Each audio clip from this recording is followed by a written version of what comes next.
Let's evaluate the limit as theta approaches 0, 1 minus cosine of theta divided by theta squared. So plugging in a 0 for theta, the numerator is 1 minus 1, that's 0. The denominator is also 0. What we're going to do is to use a little bit of algebra and trigonometry to find the solution to this problem. So here's the original limit, 1 minus cosine theta over theta squared. We're going to multiply both the numerator and denominator by 1 plus cosine theta, and of course same thing in the denominator, 1 plus cosine theta. The reason we're going to do that should become clear very soon. So this is the limit as theta goes to 0. The numerator is 1 minus cosine theta times 1 plus cosine theta. That's 1 minus cosine square theta. And in the denominator, we have the original theta squared and 1 plus cosine theta. Now we're going to use the trig identity, sine squared theta plus cosine squared theta equals 1.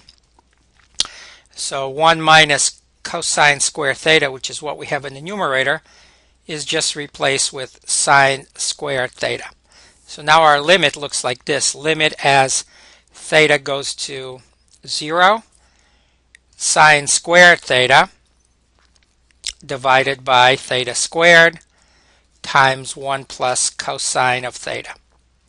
And let's write it as follows. This is limit theta goes to 0. Sine squared is just sine theta times sine theta.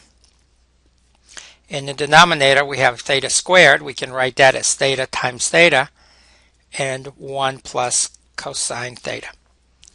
And this is equal to, we can now separate it into 3 separate limits. The first one is limit theta goes to 0, sine theta over theta. The second limit is exactly the same thing, so we can actually maybe square it.